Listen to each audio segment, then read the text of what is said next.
जय श्री कृष्ण। राधे राधे। जितिया व्रत को जीवित पुत्रिका व्रत के नाम से भी जाना जाता है। इसमें भगवान जीमूत वाहन की पूजा अर्चना की जाती है।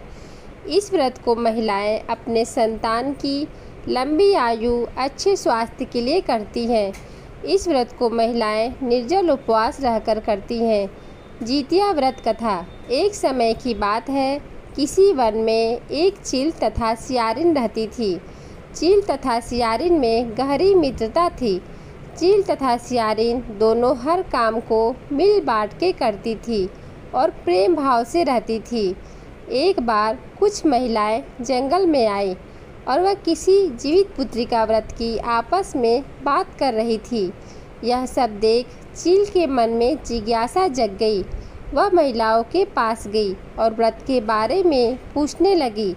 महिलाओं ने जितिया व्रत के बारे में चील को बताया।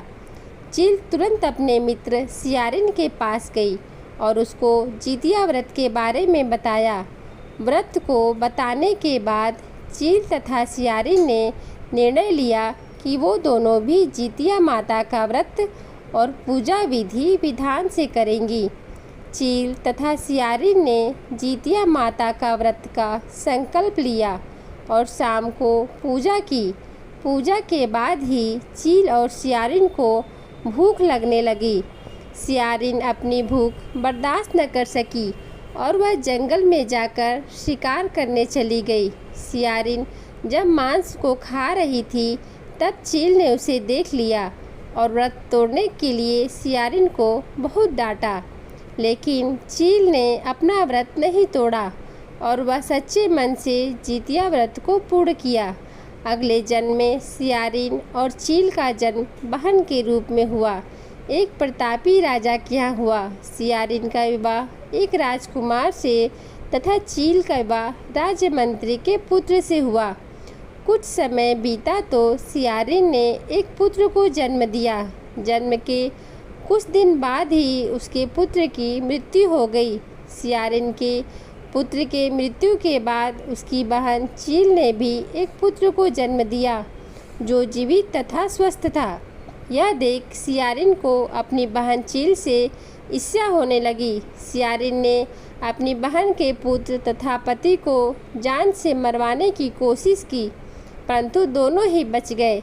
एक दिन देवी माँ सियारिन के सपने में आई और उन्होंने सियारिन से कहा, यह तुम्हारे पूर्व जन्म के कर्म का फल है। अगर तुम इसे ठीक करना चाहती हो तो माँ जितिया की व्रत और उपासना करो।